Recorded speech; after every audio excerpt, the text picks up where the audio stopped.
Welcome back, everyone. This is season 2 of Usurper Records podcast. I am joined by my gorgeous co-host, William Shelters. My name is Steve Lanwa. And this season, if you can't tell by the title, is all about a Sir J. Cole. Mr. Jermaine Cole from Fayetteville, North Carolina. Yeah, exciting times, man. You excited for this season, William? Yeah, I've been looking forward to this, Steve. Been looking forward to it. We've been J. Cole fans since early days. You first, actually. You're the one that put me on J. Cole. Yeah, that's right. That's true. I did, and I will continue to put you on to stuff. But yeah, this season is going to be all about J. Cole. We're going to start today just going over his rise to fame, his early mixtapes. We're not going to spend a lot of time on each mixtape, and then we're going to go into his discography episode by episode. Next week is going to be a sideline story all the way up until hopefully the fall off will be out. But hopefully the fall off. Might delete later is looking like the last episode we'll do. So but yeah, we'll see. We hope you enjoy. Yeah.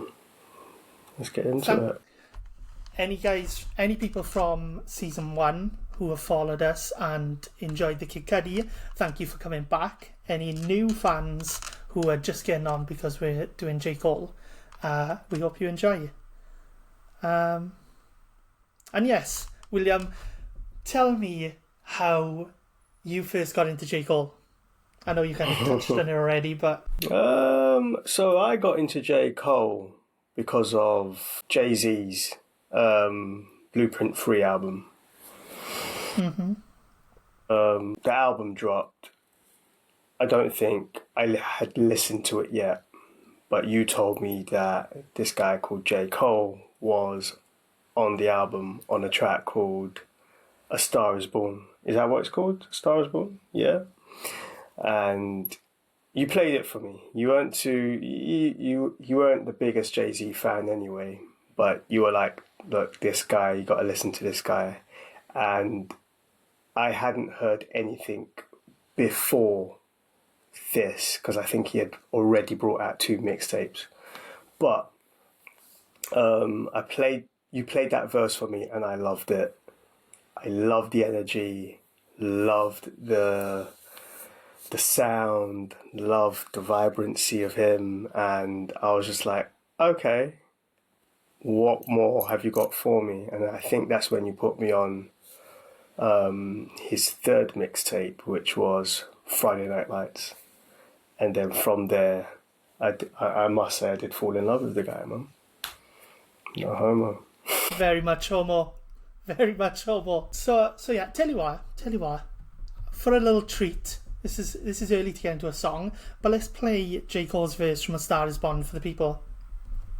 Let's go. Yeah. Clap for him. Clap for him, innit?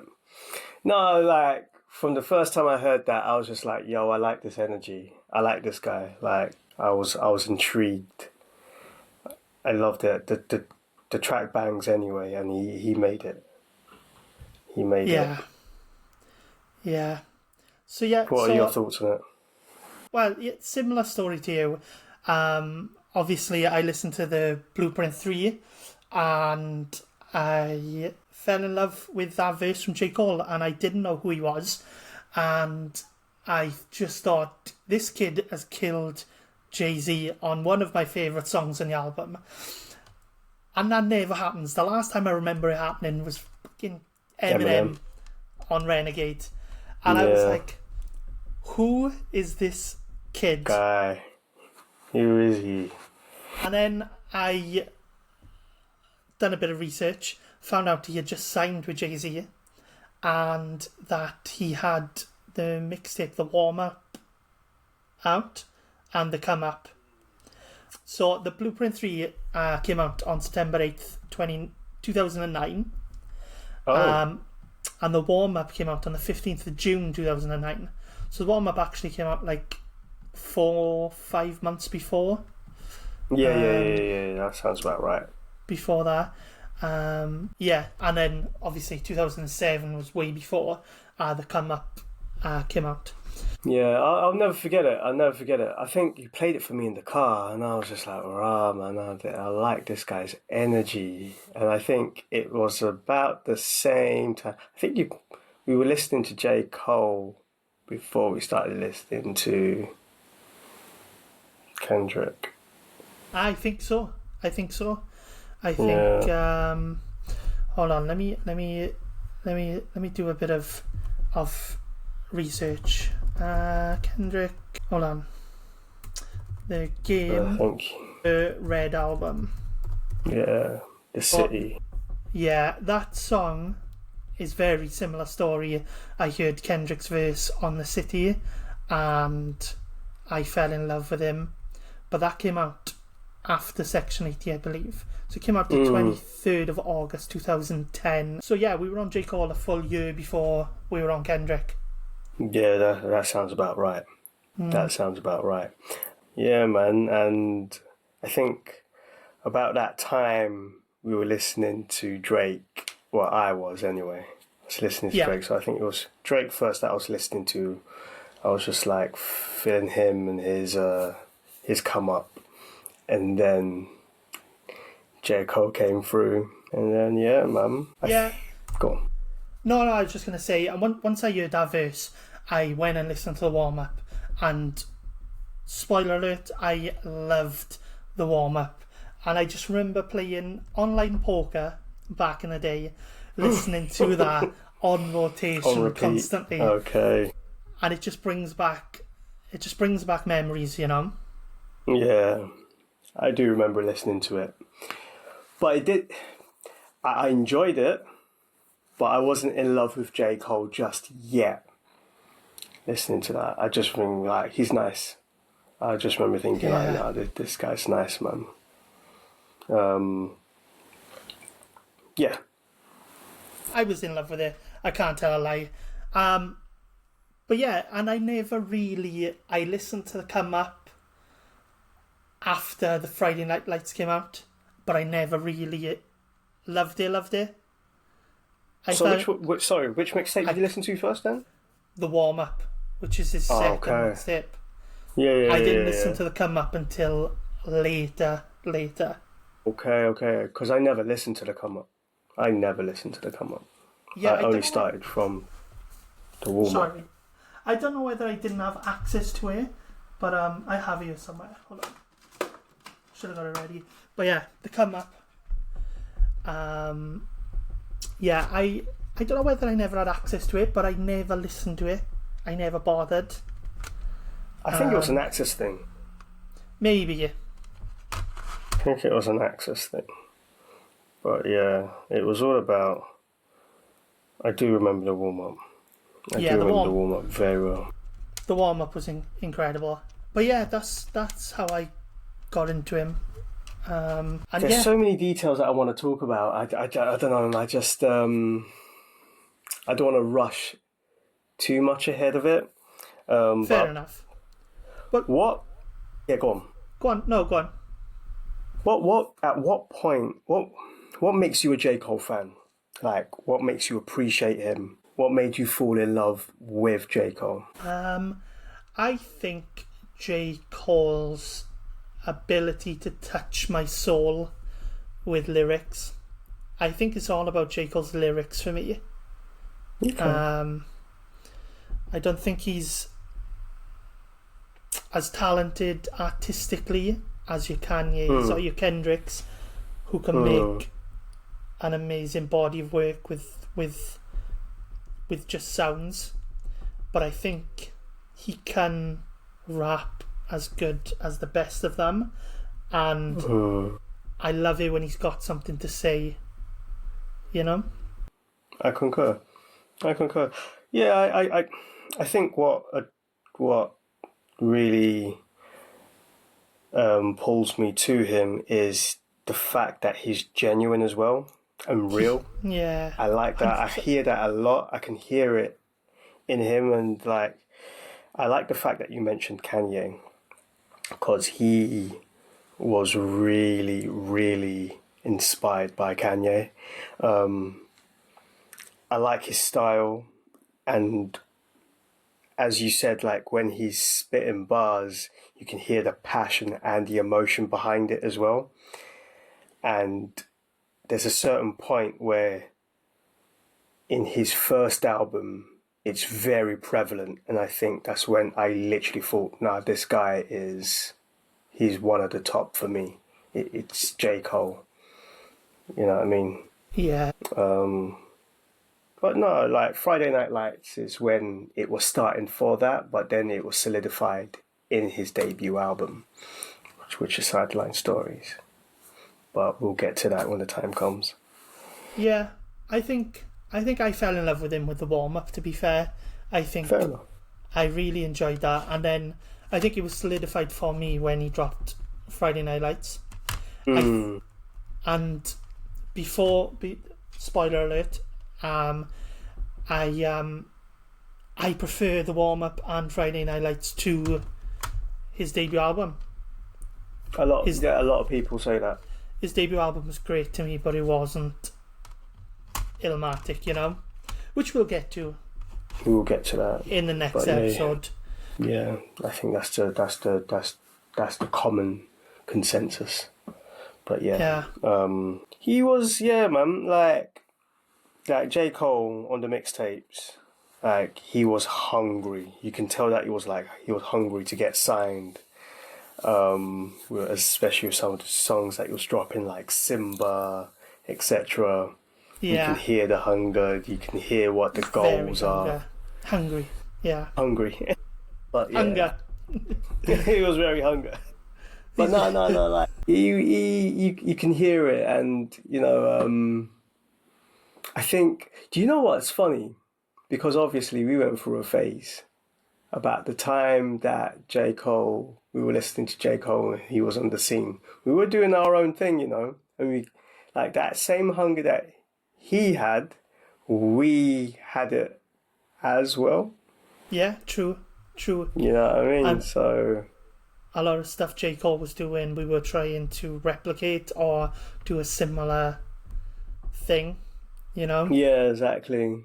So I think that's the reason why we kind of resonated with him a lot. And he was different from what we were listening to. Like when we were listening to like 50 and gangster rap and etc. Obviously Kanye came through, and that was just a different change. And I think listening to some of J. Cole's interviews, that's when it ignited his identity for him. Mm-hmm. As he has said, he was just like, oh, Kanye. And that's why he became so inspired and looked up to Kanye so much, because he was just like, I don't need to talk about all these drugs and street life and all of that. I can be me, and I can rap about me. I don't need to lie. I can identify with myself and spit crazy bars. 100%.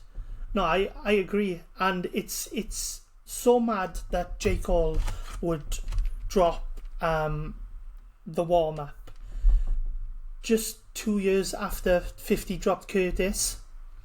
Which you think about it, that was the, as we've explained in the past, that was the dynamic switch from bling era gangster rap to more conscious. And I think 50 had a chance to sign J. Cole, and he passed on him. He did. And he said it was because people like Common and Talib Kweli, people who were conscious rappers before J. Cole and Kendrick, didn't really sell. Yeah. They would struggle to sell albums, which is no knock. It doesn't mean that they're not amazing artists, but they would struggle to sell. And 50 said he was surprised that J. Cole would go on and do what he'd done. And that's fair. I think that's fair. Yeah. And fair play to J. Cole. You can tell Park Kanye are two of his biggest influences, and that's why he went this route. And he's got that East Coast flavour as well, because he moved to Queens. So a lot of these beats are like Jay-Z's, Dead Presidents, stuff like that. And I think it was a genius move from him at such a young age. He moved there when he was 17. Yeah. I think he made the come up when he was 17. I think he might have been a bit older for the warm up. Yeah. Oh, actually, I think you're right. Yeah. Like, listening to his story. Listening to his story of him moving from the city that he's from, which is what they call Fairnam, but moving to New York at a young age was kind of inspirational, but at the same time it was funny. Like he was starstruck when he arrived in New York and everything, and his expectations and what it was like living for him and him going to school there and everything. It's for anybody that is obviously listening to this podcast, and if you want a deeper kind of listening to his life story rather than just his discography, it's worth listening to his interview tapes called Inevitable. I've just started it myself and it's very interesting, just listening to his story rather than just the just the music. But yeah. No, that's cool. I might have to get into it for this series. I might have to delve into it and hear it from Cole's mouth. 100%. It might be too early to say this, to ask this question, but at what point did he become part of the big three? Inverted commas for you. I say that. But when did he become part of the big three for you? Without giving away too many spoilers. Exactly. I think when he dropped For Your Eyes Only. Oh. Okay. I think there was a few people chasing Drake. Yeah. Your Kendricks, your Big Sean's, your J. Cole's, even your J Electronicas, your Tyler, Mac Miller. They were all dropping decent, good projects. And Drake clearly was way out in front because the amount he was selling. And I think Kendrick was the closest to him because he had, up until that point, 2 classics under his belt. Arguably 3 if you want to call Section 80 a classic. So I think it was always Drake and J. Cole from 2014, 2015 onwards. No, sorry, Drake and Kendrick from 2015 onwards. And I think J. Cole was always clasping at that 3rd spot. And I think just because people like Big Sean, Wale, people like that fell off. It sounds a bit mean, but let's call it for what it is, isn't it? They didn't keep that level of consistency as they had in the beginning of their career. But yeah, I think to say he's in the top 20 hip hop artists of all time and top 3 of this generation, I think once Forest Hills Drive and then For Your Eyes Only dropped, I think he was there. Okay. In my opinion. Okay. What about you? I think for me, I think it's Forest Hill Drive. From that point where I was just like, he's definitely one of my top 3. He's part of that big 3 for me, but I don't think I knew it yet. Yeah. I don't think I knew it yet, but looking back, that's when I recognized in hindsight that he was one of the big 3 for me. But again, it's like going off topic. I never saw a big 3. I think this big 3 conversation has in recent years just popped up for me. But I always knew that it was especially between him and K. Dot. I think he knew it in 2014, because he dropped 2014 Forest Hills Drive, and in one of the songs, I can't think of it right now, the name, but he says, you might be Drizzy Drake or Kendrick Lamar, but check the birth date, you ain't the God. Call the God. And I think he knew that was his competition there back that early, 3 albums in. He knew these especially two... the name drop, those like dropping names, and he didn't say Big Sean, he didn't say Wale, no, he didn't say Tyler exactly. the Creator, he didn't say Mac Miller. He said those two names, so I think he knew, and I think 100%. deep down we all knew. Yeah, definitely. Do you think he makes a better songwriter or rapper? And the reason why I ask this is because he's got bars, but what is he better at? Is he better at constructing a song, or is he better at barring? You know what I mean? He's definitely better at rapping, but he's a very good songwriter. He's a very, very good songwriter. That's the difference. What's that knocking sound? That was just me rattling the table. All right. My apologies. He's a very good songwriter. That's the difference between him.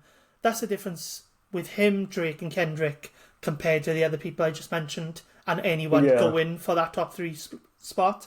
That they can't write songs as good as these guys. Does that make sense? Yes, yes. There's no knock on him.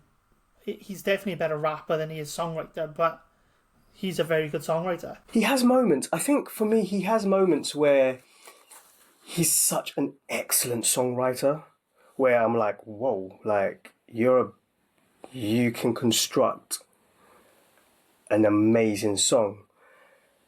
And then he has moments on the flip side of that, he has moments again where he's just like, okay, you're just giving bars. You're really good at doing bars. But I feel like, for me personally, correct me if I'm wrong, it's hard to have an amalgamation of the two. Yeah, of course. Otherwise, everybody be doing it.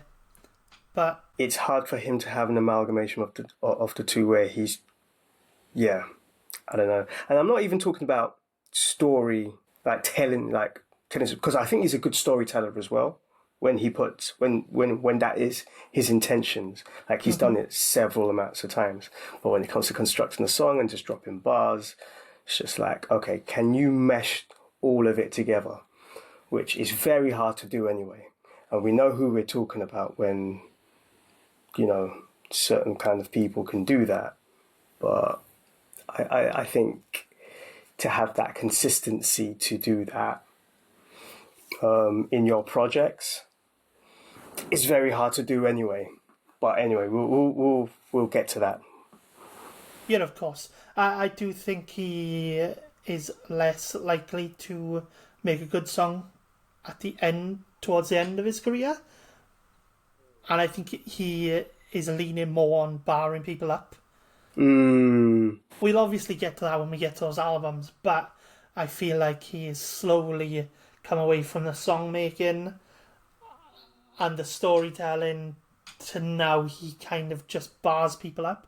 But is that a growth? Is that a skill thing? Is that I'm rich now and I don't have any stories left to tell problem? Do you know what I mean?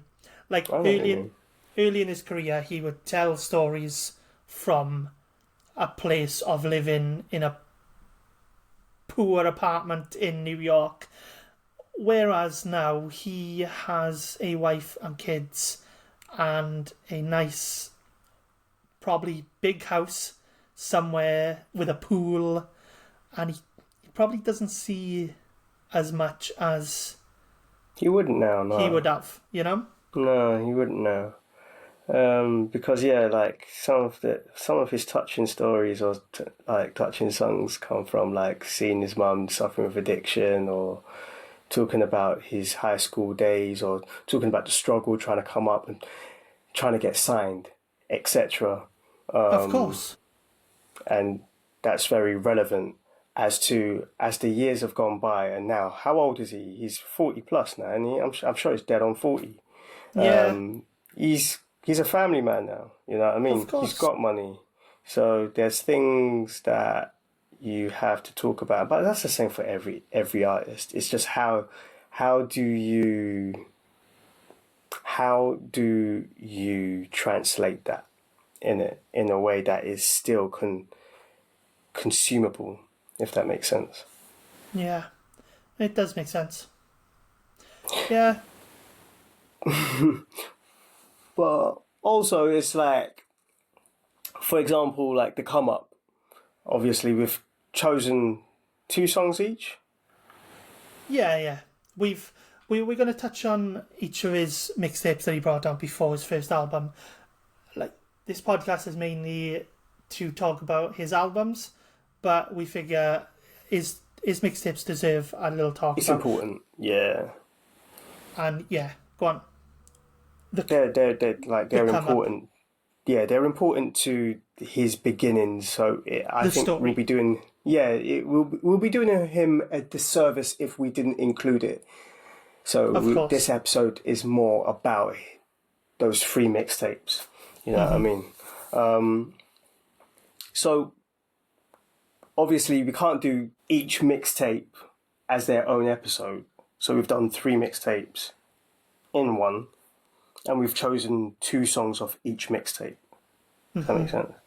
So what songs have you chosen off the come up, for example? My picks are Little Ghetto and Caroline on My Mind.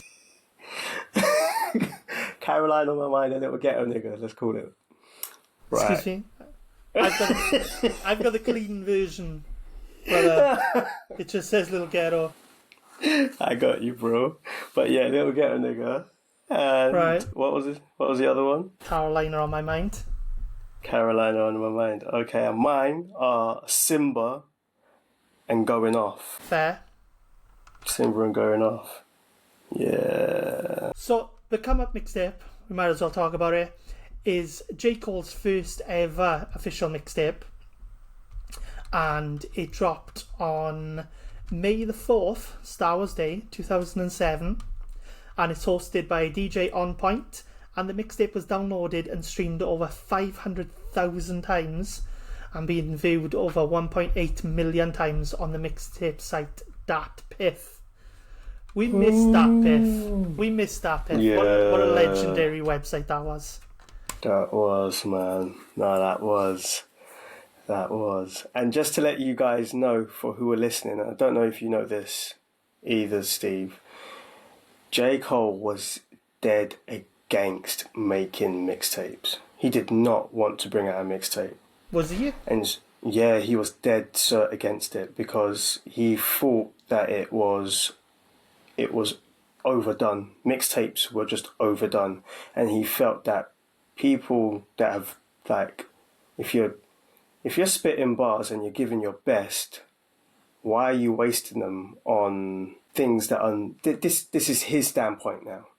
Why are you wasting those bars that you have made for other people's tracks? Or even worse, like, if you've made a whole entire song yourself, like the beat and your bars, and you're putting it on a mixtape, you've lost that. You've just dashed that out for free. Like, that was his standpoint. But someone that was in the industry, that was trying to get him into the industry, just made a point on the flip side of that. That's all well and good you thinking that, but how are you going to get heard anyway then? So you have to make a mixtape. So eventually you put it out. Yeah, like that doesn't make any sense to me. The whole idea of a mixtape was to promote hip hop artists. DJs would make a mixtape with a bunch of different rappers on it. You'd spit your bars on there, and then people would listen and they would be like, "Oh shit, who's this Joe Budden guy? He has just killed Jay-Z on Jay-Z's own beat. Like, let me go find that guy." And then you would listen to that guy and then you'd be like, "Oh, he's got a free mixtape because he hasn't got a deal yet. Let me go listen to that. Oh, I'm a son of a label owner. Dad, this guy is amazing. Go, like, that doesn't make any sense to me, but it is what you know it what? is.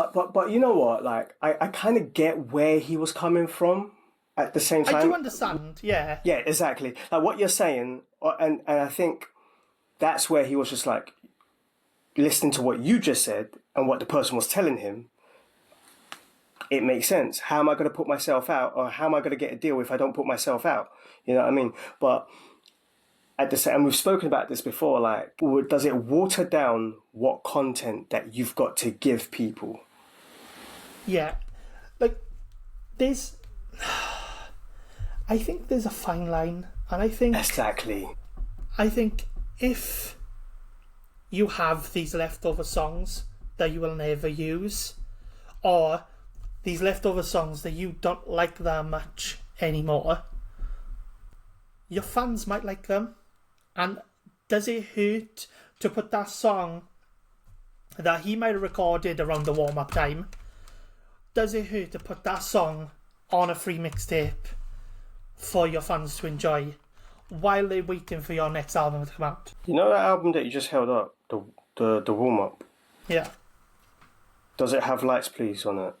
Yes. So this is where I'm coming from, or this is where I understand where J. Cole was coming from, because if Sideline Story, I haven't heard that, or that obviously didn't come out yet, and I've listened to that mixtape, and I've heard Light Please, I like that song, and then it comes out on Sideline Story, I'm skipping it, because I'm like, I've done played that, you know what I mean? So that's where I kind of get where he is coming from. And for example, like he wrote Wet Dreams, which was on Forest Hill Drives many years ago, about that time, during the come up and the warm up. Yeah, so makes sense.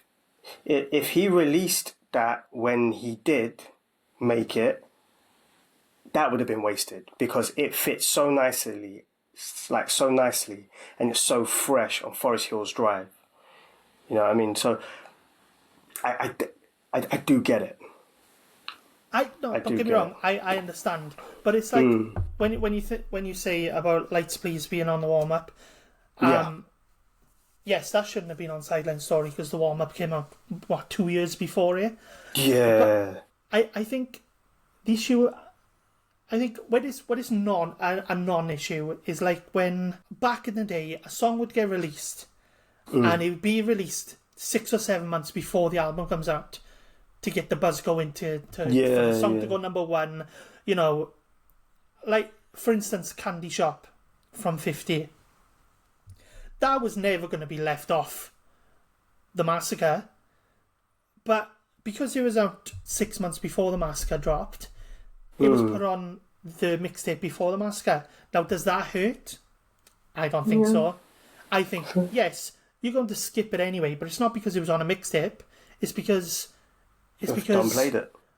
Yeah, it was because it was a single, and you've played it over and over again. That's happened to a bunch of singles that I know on great albums that I've loved.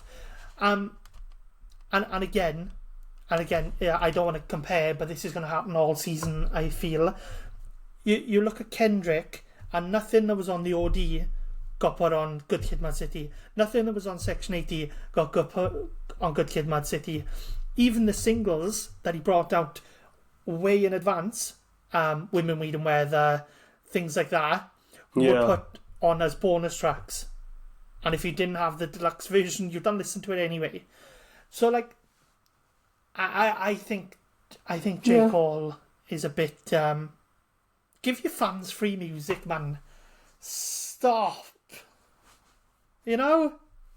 No. And that, you know what? And that's what made him change his mind. And if he didn't do that, then would he be where he is today? Because he gave up and he made a mixtape in the end. And he made mixtapes which people absolutely love and adore and are still playing to this day. You know what I mean? So, yeah man.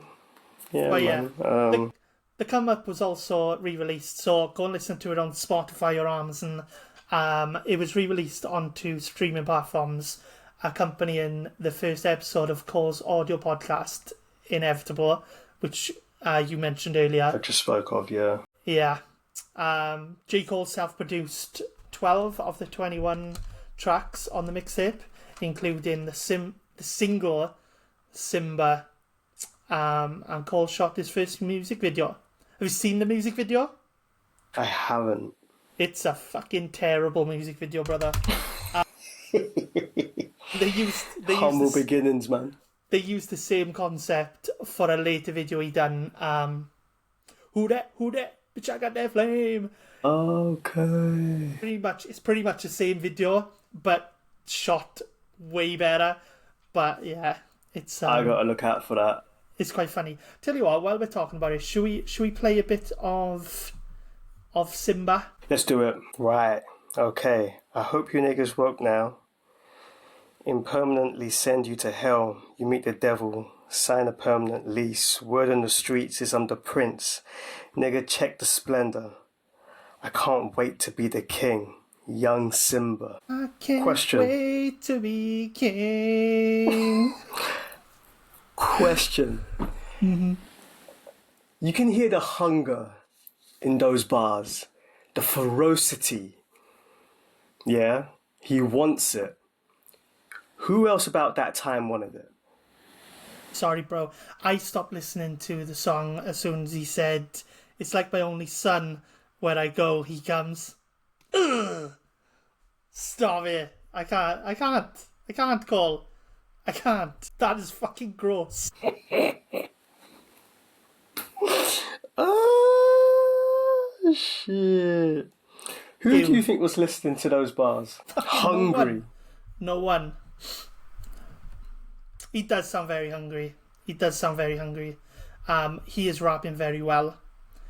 He is syllable rhyming, everything. I just think, like, to those people that were just coming up thinking that I wanna be known, you're putting a target on your back. Yeah. You know what I mean? You got competition coming for you. Yeah. So I always just think, who else was listening to that? You know what I mean? Yeah. But it's a well-known song. Simba is a well-known song, man. That was his thing, because he had Simba and then he had Simba too, and that was his kind of thing. Like Dollar in the Dream, there was also Simba. Yeah, Grown Simba is a lot better than... It is a lot better. Original Simba, but you see the maturity. Young. He's very young. Yeah, exactly. You do see, very you see the growth. Exactly, 100%. And can I just put this out there? And as you said, unfortunately, we're going to bring up Kendrick because that was his rival. Mm-hmm. That was his rival. And I think the reason why there's such a massive difference between K-Dot and J. Cole is because of the goals that they had in their sights. Yeah. For me, J. Cole's goal from young was, I need to spit so hard, I need to be so hungry that I get signed. That was J. Cole's goal. Meanwhile, his rival was thinking, I need to be so hungry, I need to spit so hard that I become the greatest rapper alive. Yeah, you could have a point. So go on.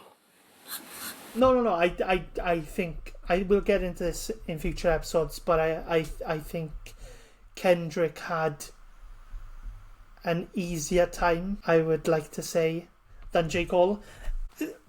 In the sense of Kendrick is from Compton. It is known around the world, straight out of Compton.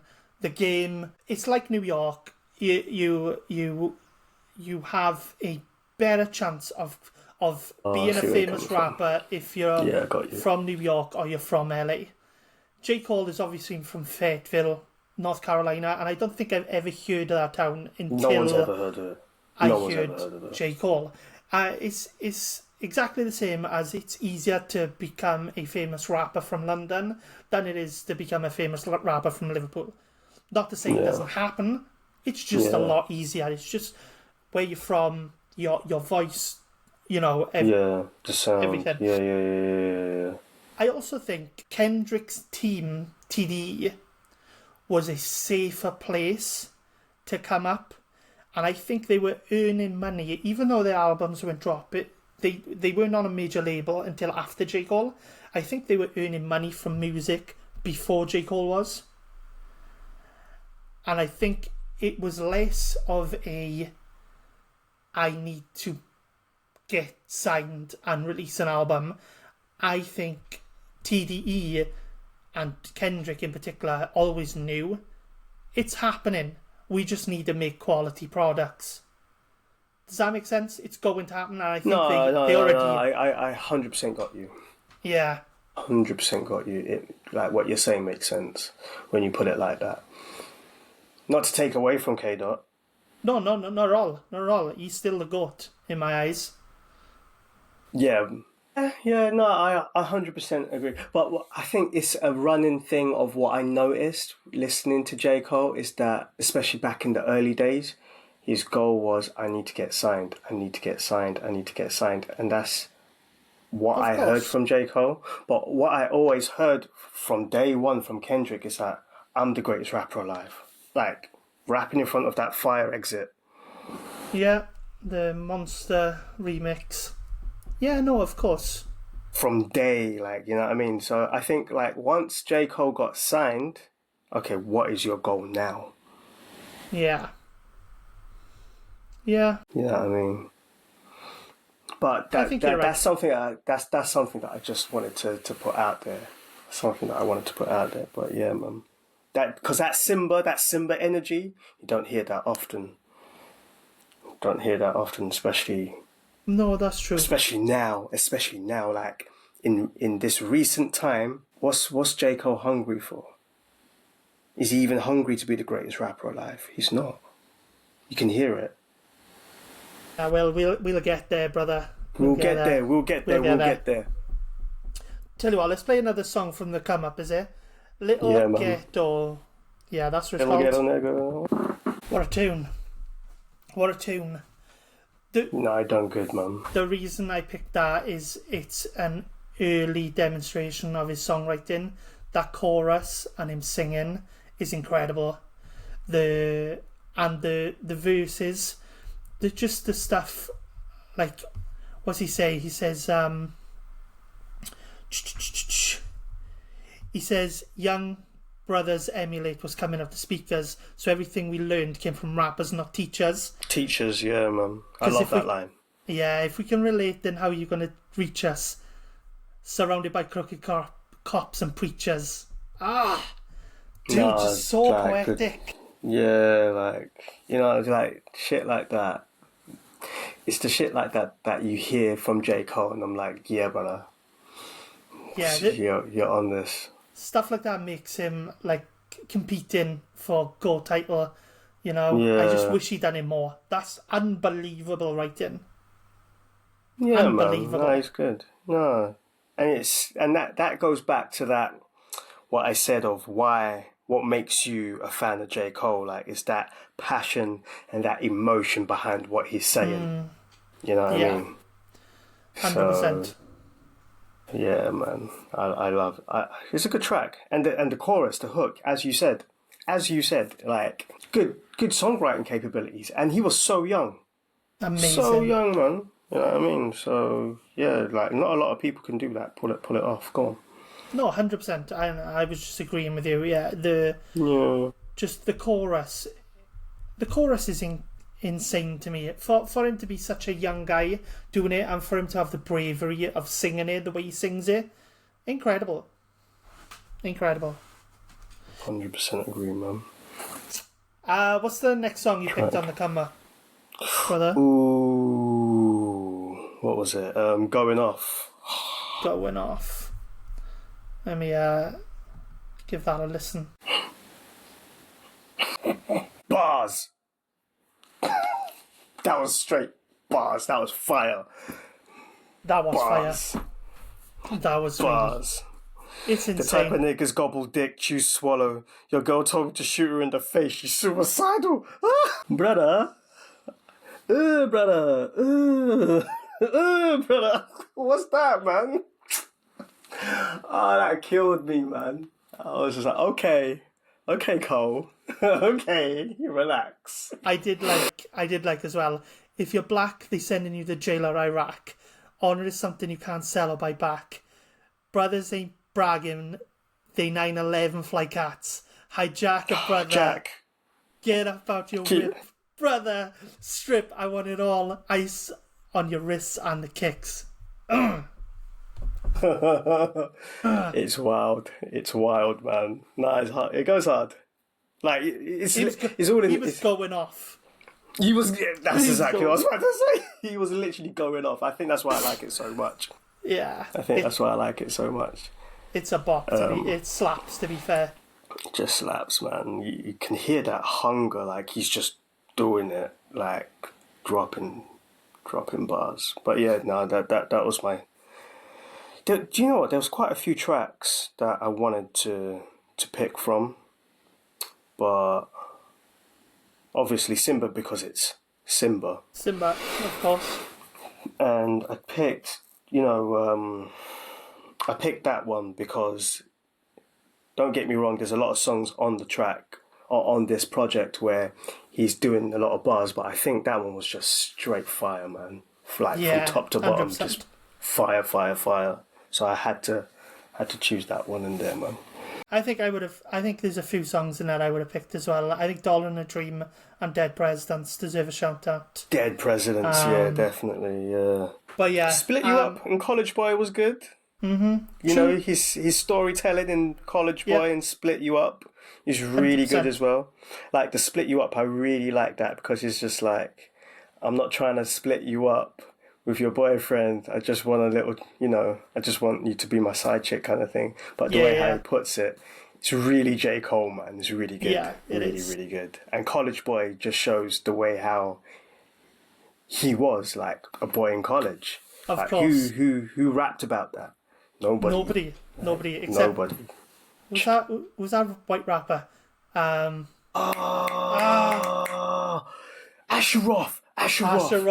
Yeah. Asheroth. Yeah. Bro, yeah, you're right. But you know what? I actually bought his CD, but he was corny, man.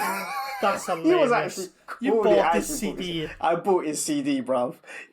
What was that name of that single called? I can't even remember, man. Something about college anyway, but yeah. I like college, or I love college. Or something like that. Something like that, yeah. Fair play for you remembering it, though. Bloody hell, man. That's a throwback and a half. That is a throwback.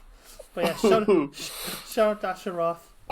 Wherever you are. Tesco's probably somewhere. Dude, come on here. We'll have you on an episode. Yeah. So my last pick on this album was Carolina on My Mind. Let's go. Listen. Okay. Amazing beat. At this stage in his career, he was so good at picking beats. That beat is incredible. Yeah, it is. No, I feel like a part of me was annoyed. That's insane. He produced it. He produced it. Yeah. Wait, what? Yeah, I didn't know that. Jacob produced it. Yeah, he produced a bunch of the songs on this tape. Damn. He produced 12 out of the 21. Damn, I didn't know this was one of them. Yeah. I did not know this was one of them. That's hard, man. That's a really good beat. But no, track goes hard, man. Great song. I love it. It's one of my favourites from the mixtape. Okay. Yeah, for a first mixtape, to be on the scene, to get your name out there, no wonder why he was buzzing. You know what I mean?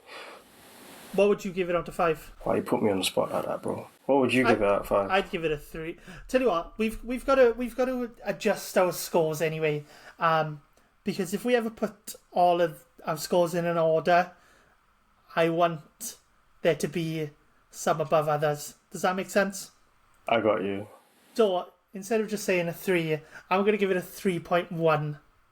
Okay? I could go 2.9, but we're going to go 3.1. And then, yeah, obviously, if it's something that's a little bit better, we could go 3.2 or 3.3, you know? But I got you. I understand. I got 3.1 out of 5. I think it's not Okay. it's not bad. It doesn't deserve under 2.5. It doesn't, but I don't think it's amazing. No, it's not. No, it's not amazing. It shows he's got potential. 100%. I mean, you'd and be like, okay. His rapping's really good. Exactly. Keep an eye on this guy because he's going places. Like, so me, I'd give it if you're gonna go with those kind of decimal points, then I'm gonna go with 2.7, man. It's not bad. That's not bad. Yeah. It's no, not bad. of course.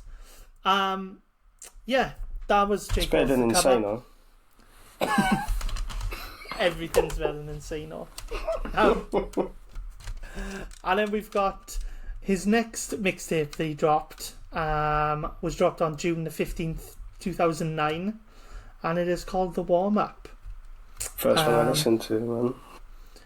Yeah, the majority is produced by himself and Elite, and this mixtape was streamed 451,000 times and downloaded 700,000 times on That's DatPiff. mad, bro. Apparently the mixtape went double platinum on datpiff.com. That's mad. You can tell because I think with the come up, he was expecting to get signed from it. You can tell, like with the intro that he has. I think there's an intro on the warm up. That's hard. Excuse me. Put it away. There's an intro on the warm up where I think he says like, I expected to be signed after the come up, but that didn't happen. So he goes even harder on this one. Yeah. He goes even harder. He works harder. And you can tell that, okay, you're getting better. 100%. And yeah, he on this mixtape you get the song Lights Please, which did catch the attention of a certain Jay-Z. Yeah, man. That's what got him signed to Rock Nation officially. Yeah, man. Yeah. Great track, by the way. I don't know if you've chosen it. No, of course not. We are going to be talking about that on... Exactly. Yeah, so there was no point in talking about Lights Please because it's going to come up in the next episode. Exactly. But yeah, like I said, I remember listening to this album and I played it non-stop for the whole 6 months after I found it. And yeah, I just love it. I love every single song on there. Yeah, man. I not to take away from it whatsoever. I don't think I loved it as much as you did. I do remember you playing it constantly, and I did like it, but I didn't play it as much as you did. I don't know what I was listening to at the time, but yeah, I don't know, but yeah, I did enjoy it anyway. But yeah, man, let's play a few tracks from it, man. Okay, I'm gonna go first on this one, and my first pick is Dollar and a Dream 2. Stop. Wait. Are you gonna play it? I am gonna play it. Right. Do you know the story behind the song? No, I might do, but let's hear it. Some people out there might know it. So before he got signed, obviously, and he was against making mixtapes. Yeah. He was handing out CDs in New York, and he did not want to give it out for free. The only reason why he didn't want to give it out for free is because in giving it out for free, there's no value to his mixtape CD.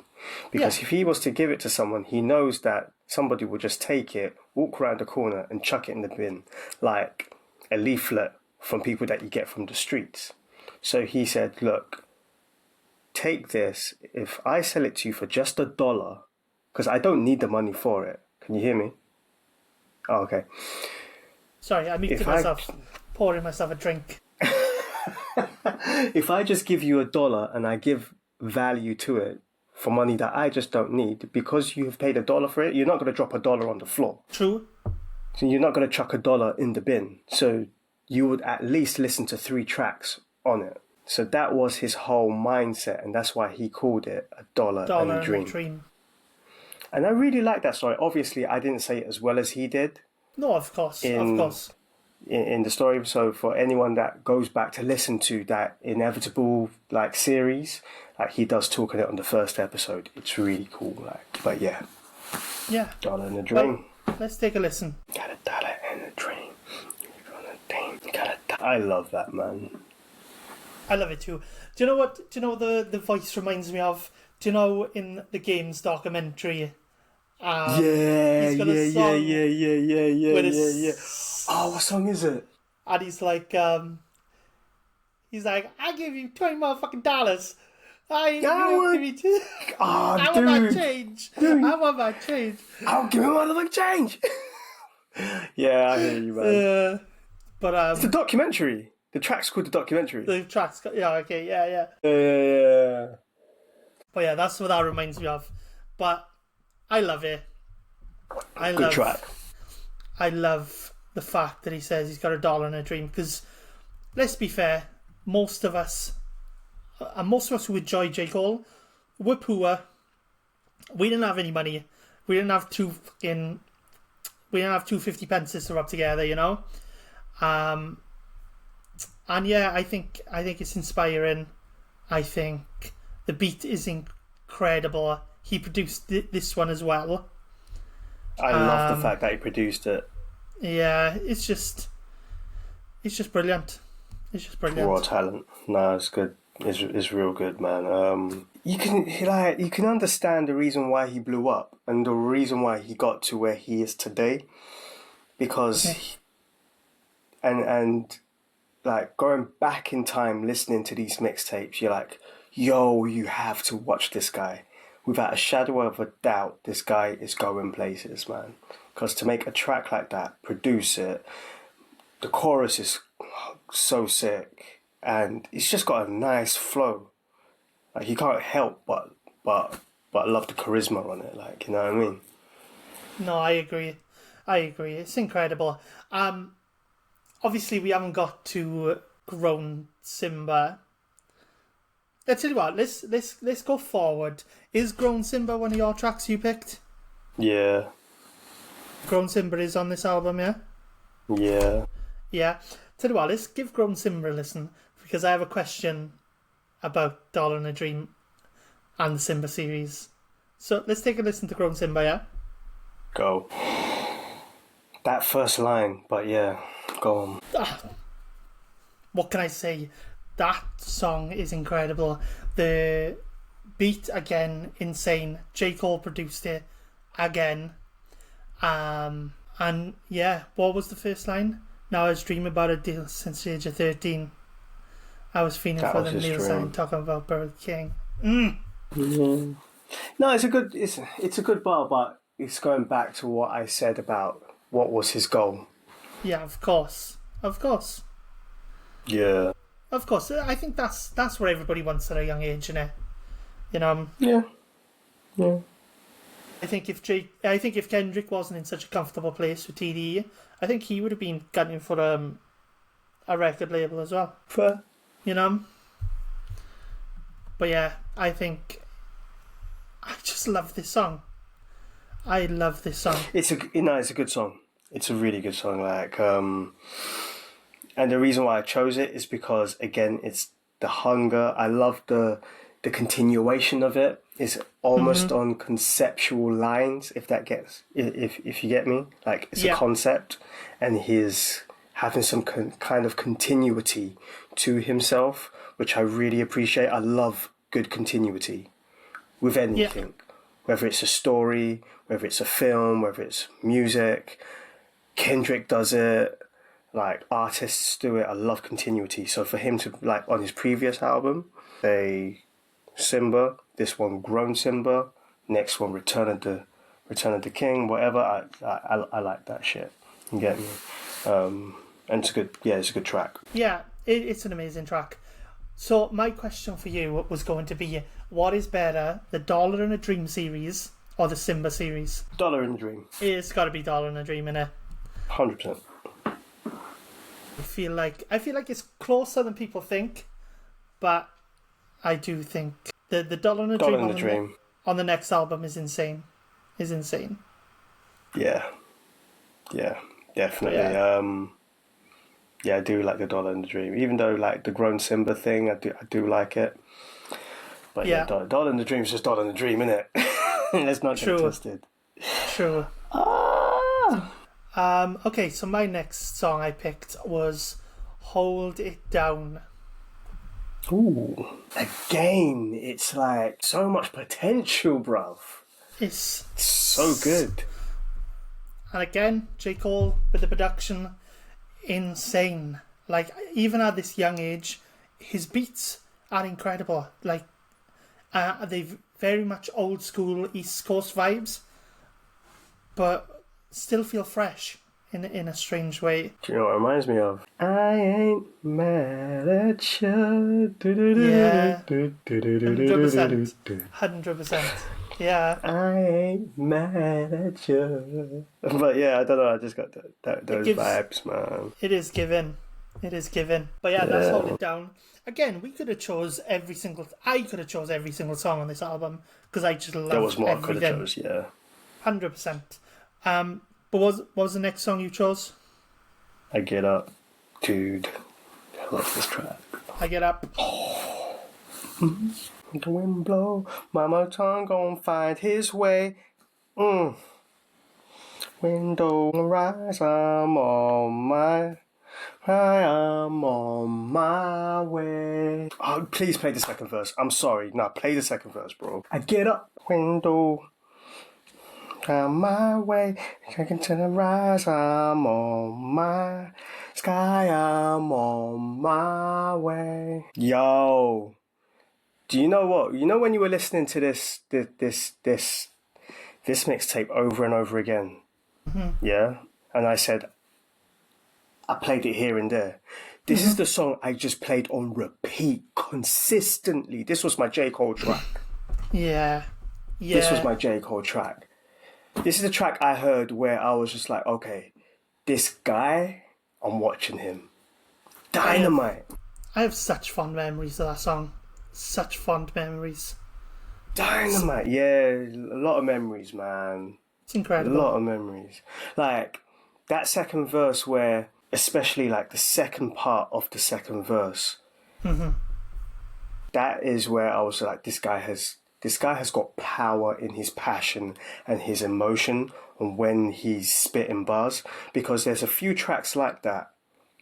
There's one or two, I dare say 3 tracks like that on his debut album where he goes into that kind of emotional passion bar spitting, and that's my favourite part of J. Cole. When J. 100%. Cole gets to that level, I'm like, that's where your power lies. Because people, I don't know about people, let me speak for myself, I feel it. I feel it when like J. Cole spits like that. That's my favourite part of J. Cole. Yeah, favourite part. 100%. Yeah, man. Incredible. When he's in that bag, there's nobody better than him. There's nobody better at 100%. being able to touch your soul with lyrics. Yeah, man. And like the third verse, like there's a part of the third verse where it's like, I'm gonna provide for my seed, I'm the soil, teach him about loyalty, teach him about his skin black like oil, that's from royalty. I'll show him all the things that my pops was never showing me. Treat him like a growing tree with the poetry. I get up. Oh, dude, and you know the bit where like he spits all those bars, and I love the fact that he says, I get up. Like, yeah. I feel it, man. I love it. J. Cole, if you ever listen to this, brother, just bring out a project where you're just from the soul. Just don't manufacture shit. Do it from the soul. Stop barring people up, J. Cole. Okay, we know you're not that guy anymore. Okay, be you. All right? Be you, brother. Just tickle our brain balls with your lyrics. Last but not least, I picked another song for this album. I had to. I couldn't stop at 2. And Go on, man. chose Losing My Balance. I'm sorry, wait. That was cold. That was cold. That was cold. That was cold. That was cold, man. Jeez. You know what? It's little shit. It's little bits like that which keeps you engaged. I love it. I love it when artists do shit like that. And for him to do that so young. Dude, this track is too fucking good. That beat, I don't know what he sampled from, but oh my God. It's beautiful. Oh my God. I'm sure I chose one.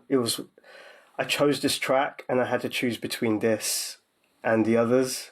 Yeah. So I'm so happy you chose it. When you said you chose it, I was like, thank Dude, you. I had to. And I forgot he was on there, to be honest. It comes up last. And I completely forgot he was on there. And I was like, oh shit, I love this song. Yeah. Love it. Do you know what it reminds me of?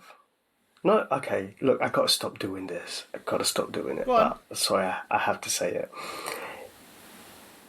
It's not taken away from J. Cole, but it feels like a song that could easily fit on Section 80. Yeah, it could. It could. I feel a lot of Pac on this song. Yeah. I feel like, do you know stuff like Mama's Just a Baby Girl? Yeah. Just, you know, those type of storytelling when he's talking about a female. He's so good at storytelling. Like, he's so good. Yeah. He's so good. J. Cole, when he's in this bag, his storytelling is unmatched. And I don't care who you put up against him. No, I totally agree. Career J. Cole is insane for storytelling. Dynamite. And I think, like, spoiler, this is why people are so vexed with the Sideline Story. Me personally, I love it, but it's because people didn't get enough of this on this debut album. Yeah, it's completely different. I think it's more the production more than anything. That's it. Because but you we'll can get to say, that. Yeah. We will get to that. But yeah, what would you give this mixtape out of 5, brother? 3, strong 3. Oh, I'd give it a 3. It's not bad. It's not a bad score. well, you gotta say 3 point something, because we've literally just changed the format, so we can have a nice list when we've finished all these seasons. Is it a 2.9 or a 3.1? No, 3. Dude, I'm like so tempted to hang up on you right now. Do you know if we were on a phone call? Boop. I'm gonna go with 3. Because, like, well, and you give the last one a 2.7. You give the come up a 2.7. This is 0.3 better than the come up. Because it's shown that he's matured a bit, but it's on the same kind of level. Anna, chill the fuck out, bruv. It shows his maturity and his climbing, but I'm not going to give it further on into the scales of 3. I'm not. Right, I'm giving it a 4.6. I think it would probably deserve a 5 in anybody else's discography, but I am saving my 5 for something else. But this is as good as it gets for me. Are you sure that's not nostalgia bias? Might be. Oh, God. Do you know how many times I've masturbated to this picture? Fuck's sake. Oh, God, you're good. Okay. That's you, bro. That's you, bro. Like, okay. How are you going to give it a 3? Dude, people are not going to listen to the series now because of you. Oh, like, people I think are going to understand that you don't know anything about J. Cole now. I think we need to be careful how we grade a 3 as being mediocre. Dude, 60%. But 3 is not bad. A 3 is bad. What are you talking about? 3 is not bad for me, man. 3 is not bad for me. When it comes to a mixtape, I'm giving it a 3. So is this a classic mixtape? For a mixtape, no, it's not a classic mixtape for me. For me, it's not a classic mixtape. I'm sorry. If we're talking about Friday Night Lights... What's wrong with it? There's no. See, that's where you're getting it twisted. There's nothing wrong with it. And that's why I say that you're giving it nostalgia bias. Don't forget, it's a mixtape, bro. It's not an album. It's not the pinnacle of his production. It's not the pinnacle of his pen. So for me to give it a 3 is absolutely fine. If every track was like I Get Up, where I'm playing it consistently all the time, then bro, 3.5 to a 4, it's going to that region. But I'm sorry, I did not play multiple tracks like I Get Up. So I think 3, for me personally, it makes sense. That's logical. And I stand 10 toes down on that. Let me sip my juice, bruv.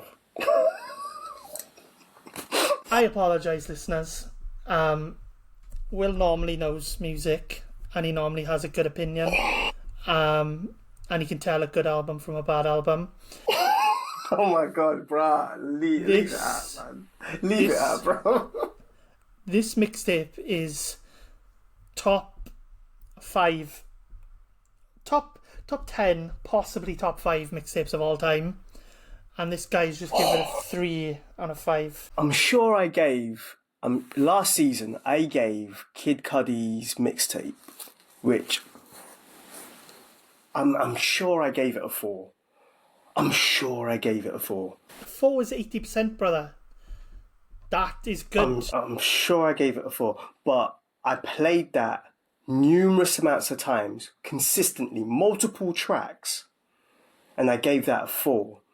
Where this, I did not play it multiple times. I only played 1 or 2, maybe 3 tracks multiple times, and did not have it in rotation like you did. So I cannot give it anything higher than a 3. I can't. Again, listeners, he's not normally like this. He normally has a brain cell. We are not reviewing this album in its entirety, and I call it an album because it deserves to be spoken of that way. But if you want us to review and do a whole episode on this album, so Will understands a mixtape, stop calling it an album, how good it is, then let us know.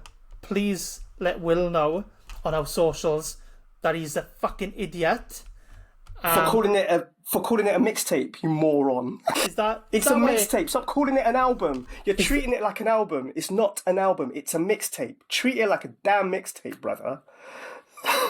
I'm treating it like a mixtape, and it's a 4.6. Retard. Anyway, let's move on to the next one, because I'm fed up of talking about that now. So, Friday Night Lights is the 3rd official mixtape of J. Cole. It dropped on November 12th, 2010, a full year later, a year and some change. It was originally supposed to be called Filmatic, and did contain previous leaks and freestyles. However, J. Cole later stated it would have original material. Mixtape became the second most searched and trending topics on Google and Twitter following its release. Most songs on the mixtape were stated to be on his debut album at one point or another. The mixtape has been viewed 4.47 million times and streamed over 1.28 million times and downloaded over 1.7 million times on DatPiff. Now that's a mixtape. Yeah, and this is where I think a lot of people thought, J. Cole, you are going to be that next guy. And I think a lot of people thought that this is what J. Cole's debut album should have been. Yeah, 100%. We're going to get into it. I want to play... I'm gonna kick this off. I'm going to cheat, and I'm going to use the intro as well, because my pick is Too Deep for the intro, which is the second song. but I want to play the intro as well so everybody hears it. Beautiful. What I love about that is that we should have played the warm-ups intro, because the warm-ups intro is very similar with just the keys.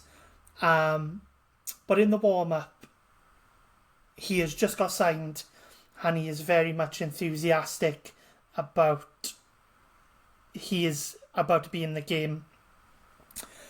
But then the fact is he is put on a shelf by Jay-Z and there is no light at the end of the tunnel, and it doesn't look like J. Cole is going to get to drop his album until he releases this and Friday Night Lights. The intro, he's saying, this is supposed to be your moment, ain't it? He's questioning himself and he's not quite sure if he's actually going to get an album out. And I just love the pain you can hear in it. Yeah. But then it goes straight into Too Deep for the intro. So I'm just going to play that because this is my pick and I love this song. Got my mind. What can you say? That shit is incredible. The Erykah Badu sample, sped up. The outro, amazing. The last verse, incredible. Even J. Cole felt that shit in his soul. That's J. Cole for you, man. That 100. is an intro. And I do think he chose that sample for a reason. And I think Erykah Badu saying, I'm trying to decide which way to go, think I made the wrong turn back there somewhere, I think is a little shot at J. Cole deciding to sign with Jay-Z. And I think he was 100%. I don't think J. Cole was ever happy being signed to Jay-Z, if he would He truthfully wasn't. say. Yeah, I think you're right. I think there was rumours about that anyway. I think he's admitted it. I think he has admitted it somewhere. I'm sure I've heard him say that he felt a certain kind of way towards Jay-Z because of how... I don't know the details. You probably know more than me, but he did feel a certain kind of way with how he got treated. Yeah. Or... And there's a part of the Inevitable series that you're going to listen to, and it's probably be coming up between this episode and Sideline Story, where J. Cole, or it's probably before this actually, before Friday Night Lights, where J. Cole is working on his debut album, and either his manager or one of the heads at Rock Nation was saying to him, we need to get a hit. We need a hit. You need to make a hit. J. Cole turns around and says to him, I don't want to make a hit. I want my first album to be a classic. And then in the future, it'll free me up to make hits. And said producer, said executive, phoned Jay-Z, and was like, dude, what the fuck are we doing here? This guy doesn't even want to make a hit. I've asked him to make a hit, and he's telling me he doesn't want to make a hit. Like, what are we doing? And apparently Jay-Z phoned J. Cole straight away and was like, what are you saying? Why the fuck don't you want... What are you talking about? Of course you need to make a hit. You're not coming out. Basically, you're not coming out if you don't make a hit. You know? And we'll get on to the next episode, but we see how that goes, you know? I do remember that. I do remember that, actually. And that's bullshit, man. Yeah, no, of course. And then J. Cole releases this mixtape for the fans for free, which I genuinely think a lot of these songs are produced himself. And I genuinely think 80% of it was supposed to be his debut album. And I think he was obviously compromised because his debut album would have never have come out if he didn't release this and get the hype up and obviously make the so-called hits that Jay was begging for. Not begging, just being an arsehole about it, to be honest. Yeah. From the sounds of it.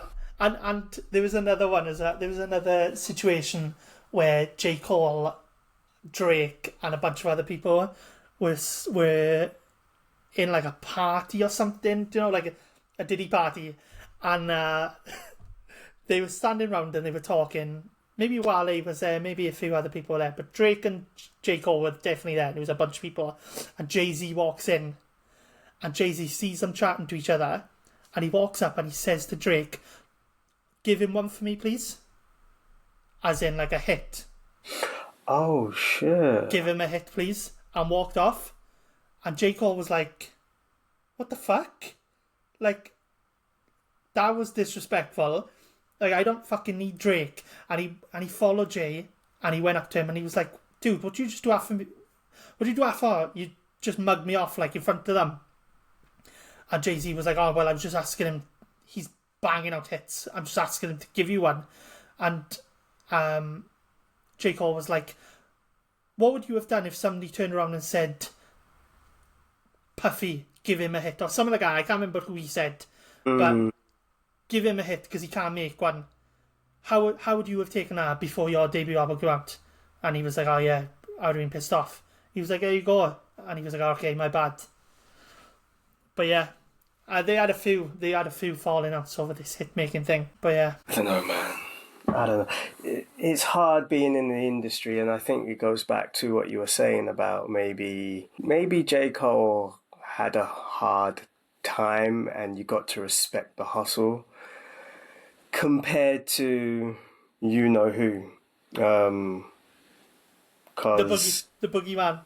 the boogeyman. I don't want to mention his name just in case, but like we've touched on it before, saying that the boogeyman had so much freedom to do what he wanted to do. You know what I mean? He had Dr. Dre's mixing skills in his corner, and I don't know how Kendrick was afforded it, but Kendrick was afforded to do what you want to do.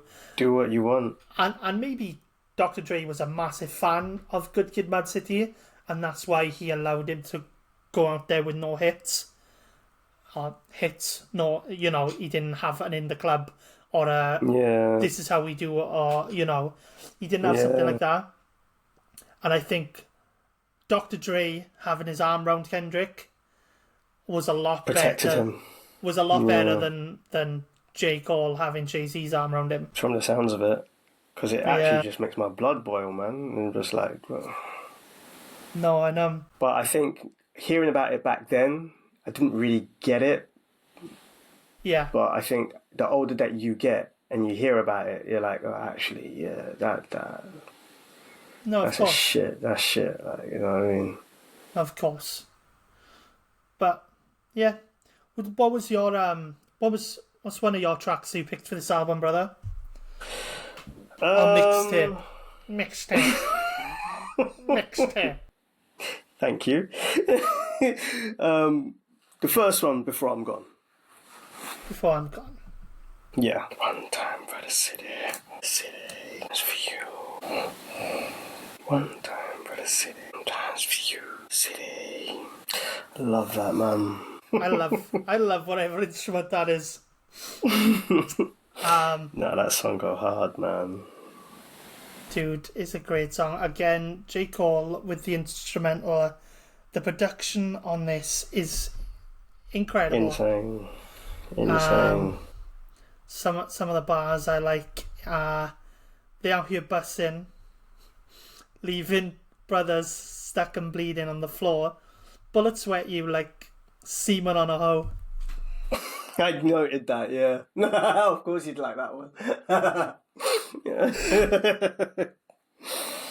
I like the play on words with the bussing and the semen and the... No, man. But no, it's like... It's funny how this is like the next track from the track you chose. And it's such a great start to the mixtape because... It's an amazing start. It's just like you can tell the consistent growth from come up, warm up, Friday Night Lights. Like the guy's just grown so much and he's matured and his delivery, his production is just on point. Like it's just increased incredibly. And it's just that maturity. I can't stress how much of the maturity you can hear in his voice and what he's talking about. And with the history and the stories that you've just given us, Steve, like, it's more prevalent in what he's saying in his tracks now, with the frustration and whatnot. So yeah, man, good track. 100%. My next pick is Vilmatic. Good pick. Oh man, so much stories. Do you know what? It just makes me want to listen to that that series. Yeah, it makes me want to listen to it even more. Like, yo, what actually happened? Let it come out your mouth, Cole. What happened? Because he's pissed. Go on. Yeah. No. Funny thing about this song is, do you know the beat? Obviously, it's Kanye West's Devil in the New Dress. But it's from the demo that got leaked onto the internet. J. Cole managed to get that, and he made this before Kanye actually dropped the song, which is quite funny. Yeah. I did not. Wait. Yeah, because I was like, the timeline ain't timelining for me in my brain when I was listening to it. Because I was just like, wait, did this song come out before Devin? But that doesn't make sense because... But now that you said it... This dropped 5th of September 2010. My Beautiful Darkest Fantasy came out November 22nd, 2010. Ooh, so good few months. Few months before Kanye actually dropped it. Maybe that's why Kanye doesn't like Cole. Damn. But yeah, great tune. No, it's a great tune. Yeah, it's a great tune, man. Not as good as Kanye's, but... I was about to say, because, like, I think it just annoys me the fact that I just know it as a Kanye track. So I'm like... Yeah. Yeah, but that's what mixtapes used to do for us back in the day, brother. Yeah, that's true, man. You used to get on the track and make a better song than the original artist on their own beat. Yeah. But yeah. Anything else about that song? No. It's a good track, man. Okay. What's your next song? The next song is the next song. Enchanted. I find it funny how we're doing the next song after each other. That is funny. We didn't even plan it either. We didn't even plan that, bro. One nigga, come quick, see. What do we have here now? Do you wanna ride or die? Na na na na na na na na. We miss ya. Me la la la la. La la la la. Tune. Good tune, man. Bit of throwback to Pac. I think that's the main reason why I do love it, but he does good on his verses anyway. Yeah. And the beat is sick. Did he produce this one as well? I think he might have. Credits. He did. Credits? He J. did, Cole and bro. Mm-hmm. Yeah. Omen's a good rapper, you know. He is. He's a Dreamville artist. He's got a few albums out. Yeah, he's a good rapper, man. But no, I love the beat. Love what he's spitting. Again, his storytelling and that. Like, he's on. It's J. Cole in his prime years, man. So, yeah. Incredible. Okay, my last pick is The Autograph. I've noticed you like the songs where Cole is rapping. Yeah? Yeah, like there's no hook on that song. Oh no, that's my song I picked, innit? Sorry, my apologies.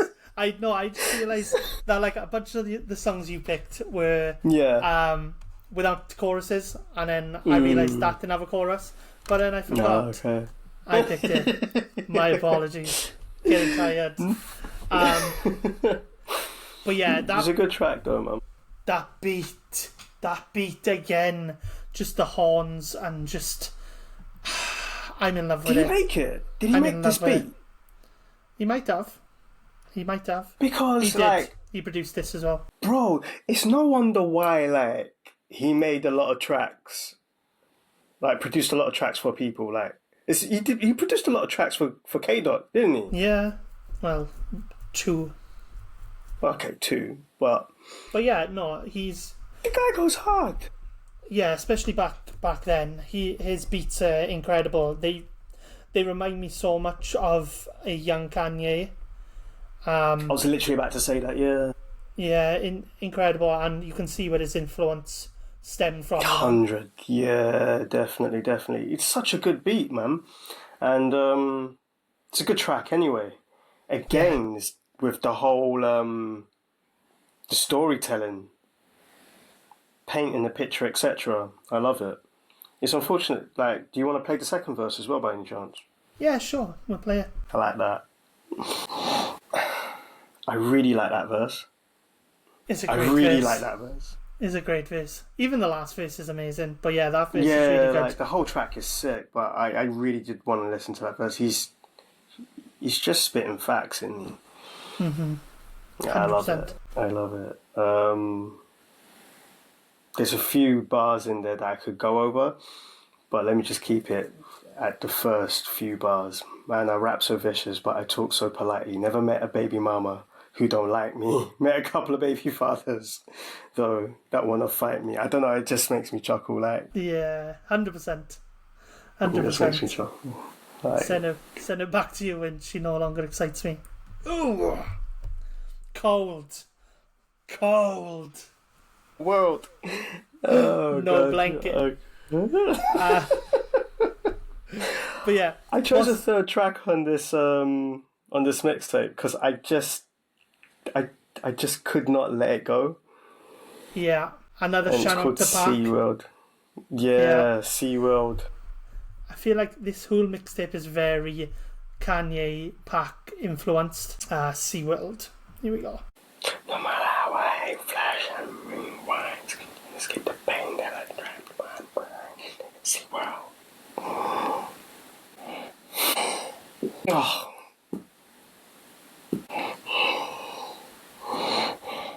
You're no good. Dude. Such a dark song, but such a good song. Yeah, it's very, very sad. Obviously, it's the main theme of the song is about how the world is a bad place. SeaWorld, SeaWorld. good. No matter how I hate flashbacks and rewinds, can't escape the pain that be trapped in my mind. Because the world is a bit of a shit place. And if you didn't hear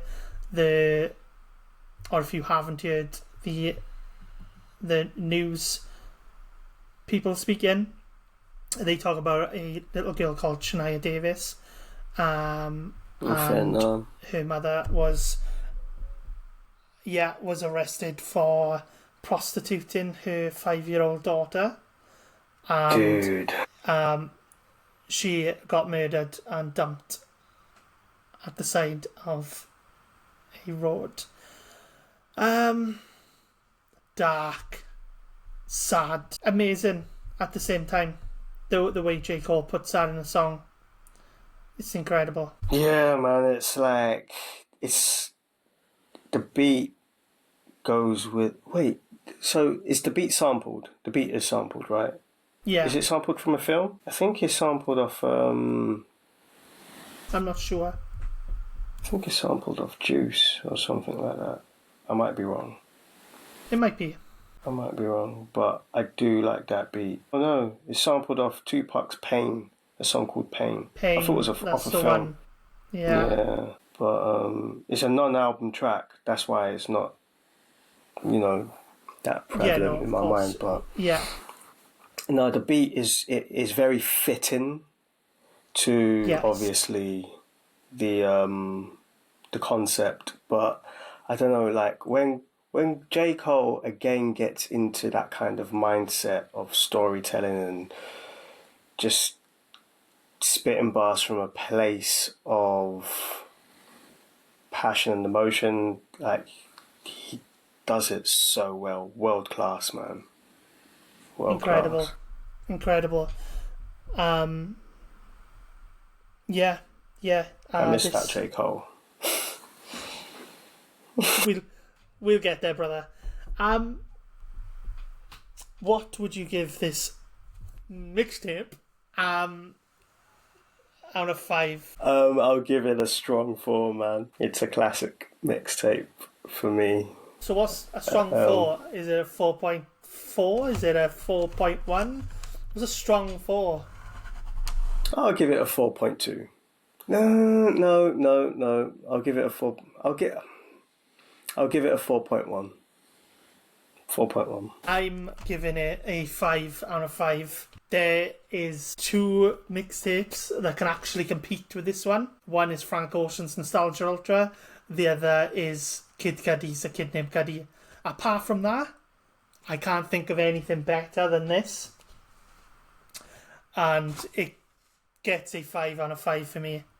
It is the best work J. Cole has done by far. Fair. For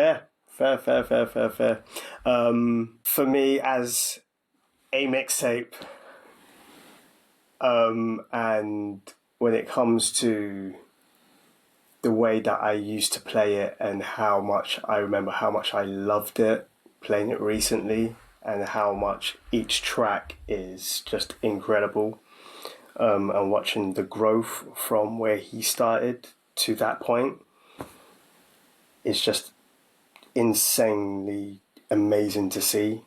I think 4 is a big score for me, man. It doesn't take away from 4.1 doesn't take away how beautiful it is, man. So yeah, fair. And that brings us nicely to the release of J. Cole's debut album, Cole World, A Sideline Story, to give it its full name. And that's what we will be chatting about next week on the Usurper Records podcast. Yeah, man. I can't wait for it. Yeah? I can't wait for it. Me neither, to be fair. I am so excited. So yeah, come and join us. Drop us some messages. Let Will know that he's a fucking retard for giving the warm-up a 3 out of 5. Please, I beg you, Usurper Records podcast on Twitter, message the fuck out of him, let him know how dumb he is. Teach this guy how to count. yeah, you said 5 wrong. But yeah, without further ado, goodbye. Peace out. We love you. We love you guys, man. We hope you enjoyed. See you next week. Next week. And yeah, if you're still here, we appreciate you. We're still looking for sponsors. Anybody who would like to sponsor the show, help us out. Or if you can, go and join our Patreon. Like we've said the last few episodes, me and Will would love to do this full time. And we just need to pay some bills. That's it. Yes, please. That's it. But yeah, need to pay some bills. We just need to pay some bills. Help. But yeah, that would be great. Love you, bro. Peace out. Peace out, man. Bye, everyone. Well, do me a favour. Give me a 1, 2, 3, 4. 1, 2, 3, 4.